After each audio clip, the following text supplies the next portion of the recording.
Hello everyone and welcome back to another episode of No Huddle with Zach Arndt. And today we're going to be taking a look at the Oregon State Beavers, giving a preview for the upcoming 2022 college football season, led by head coach Jonathan Smith, offensive coordinator Brian Lindgreen, and defensive coordinator Trent Bray. This is a program on the rise, especially with the Pac-12 in 2022. A lot of new coaches, a lot of teams have new head coaches, new staffs. For example, Washington, Oregon, and Washington State. Just in the Pac-12 North, they all have new head coaches. Oregon State, they have a staff that's been there for a while, 3 or 4 years at this point. Stanford, they've been down the last couple years. Cal, they're another program on the rise, but I don't think they're at Oregon State's level just quite yet. So this could be the year Oregon State does make that jump. And let's take a look at the roster that they have. They have some key players returning. Omar Speights, inside linebacker, 2-year starter. 89 tackles, 5.5 for loss last year. Chance Nolan, the quarterback, he's returning 19 touchdowns, 10 interceptions, and 2,600 yards last season. Tight end, Luke Musgrave. I believe he's the nephew of Bill Musgrave. He caught 22 passes for 300 yards and a touchdown last year. Avery Roberts, inside linebacker. He's gone. They lost him. He led the Pac-12 last year in tackles. He earned all-conference first team both of those years. He averaged nearly 11 tackles per game. They lost running back B.J. Baylor, 1,300 rushing yards, 6 yards per carry, and 13 touchdowns. They also lost their starting center, Nathan Eldridge, 46 starts in his career, and he was a 2-time first-team all-conference. 2022 recruiting class, they did not sign any 4-stars. They went on and got some good 3-stars though.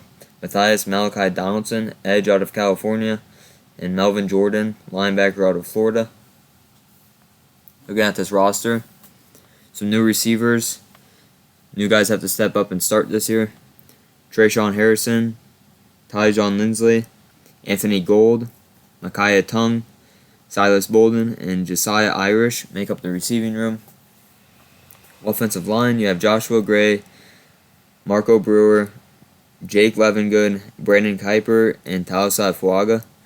I read that from left tackle to right tackle, right across the board. Tight end, I already mentioned. Luke Musgrave's returning. They have Jake Overman in that room as well. At quarterback, they have Chance Nolan. Running back, Damian Martinez and Deshaun Fenwick are going to be battling out for the starting job. Even if they don't have a RB1 or one guy that's going to get a bulk of the carries, they could do a running back by committee. Defensive side of the ball, one of the better D linemen in all of the Pac-12, Isaac Hodgins, is coming back. Thomas Seo and Simon Sandberg make up the starting D-line. Outside linebacker, Andrew Chatfield Jr., Riley Sharp, John McCartan, and Corey Stover coming off the edge. Inside linebacker, one of the better linebackers in the conference, Omar Speights, Kyrie Fisher, Jack Colito make up the inside linebacker group. Alex Austin, Rajon Wright, and Jaden Grant returning starters in the secondary. This is a very talented secondary from a season ago. They also have Alton Julian and Akili Arnold, who are going to get a lot of playing time this year. Keaton Oladapo, I'm not sure if I said that last name wrong. He got some playing time last year, but I expect him to be more of a backup role type of player behind Jaden Grant, the senior. Offensive efficiency, Oregon State was one of the best in the country. They ranked 4th. Defensive efficiency, they ranked 87th. Explosive plays on offense, they were 14th. They were 8th in finishing drives on offense and 76th at finishing drives off on defense. They averaged 31 points per game, which is good for 44th. They ranked 42nd in the country for yards per game at 429. On defense, they ranked 73rd in yards allowed per game at 387. They had the 60th best defense, allowing just 26 points per game. They had a +1 turnover margin, which was tied for 64th. And all those stats were good for a 7-6 record, 5-4 in the conference in the Pac-12 last year.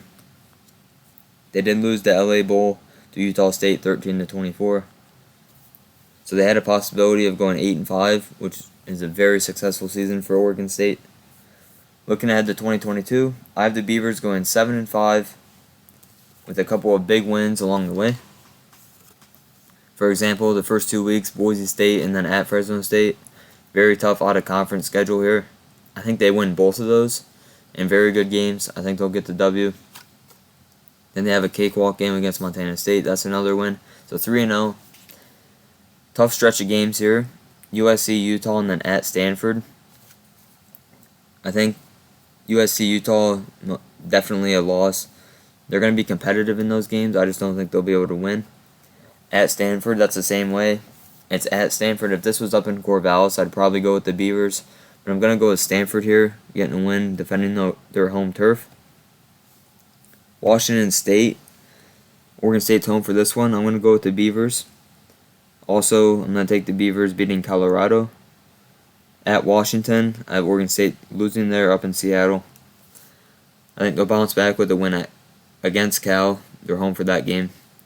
At Arizona State, another tough place to play.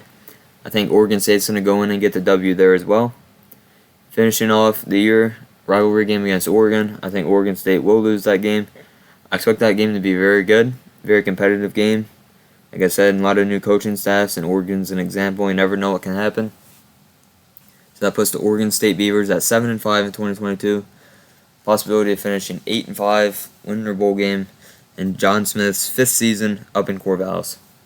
That's going to do it for today's video, guys. Make sure to leave a like, subscribe to the channel, and I hope you all have a great day. I'll catch you in the next one.